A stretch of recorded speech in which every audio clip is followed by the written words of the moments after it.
If you're looking for a foolproof way to get new clients up and running in your coaching program, then this video is for you.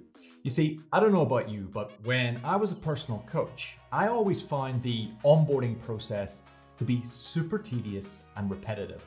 On one hand, I wanted to get through it quickly so I could take on more clients. On the other hand, I knew that if I rushed their first assessment, then the quality of my work is going to slip, which didn't make for the first best impression and definitely had a knock-on effect on my retention rates.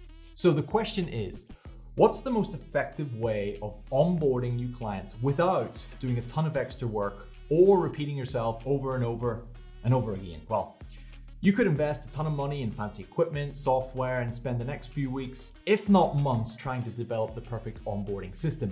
Or you could focus on getting better at planning, time management, and setting boundaries, which I know sounds overly simplistic, but believe it or not, the main reason most coaches hate onboarding new clients is because they suck at planning ahead, managing their time, and or setting clear boundaries with their clients. And if you can do that, everything gets easier downstream.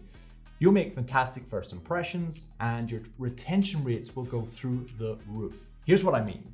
Let's say you're an on-the-ground personal trainer and you're swamped with new clients right now who are all looking for your time and your attention. Instead of sending countless messages back and forth trying to organize their first assessment, why not take control of your schedule and block off a couple of hours each week for new clients? Limit each client to say 20, 30 minutes and make sure they're aware that you've got back-to-back appointments. And if some of your clients can't make their assessment, no problem. There's always next week. Here's another example. Let's say you're an online nutrition coach who's just signed a handful of new high-ticket clients. Awesome. So when you're sending over their welcome pack, make sure to attach a 2 to 3 minute personal video congratulating them for investing in themselves while setting clear boundaries around your onboarding process, your weekly check-ins, your office hours, and anything else. And if one of them oversteps a boundary, don't stress it. Simply send them an email that mirrors what you said in the original video so you can reinstate the boundary. And if that doesn't work, then you may need to rethink whether or not you're willing to compromise your boundaries for that particular client.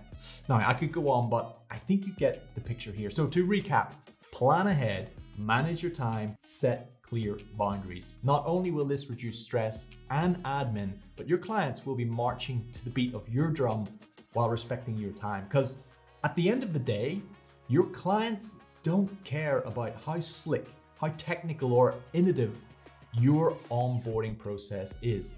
They just want to feel safe, cared for, and appreciated while coaching with you. So if you've been feeling a little overwhelmed with your onboarding clients, try one of my suggestions and let me know if you have any questions in the comments below.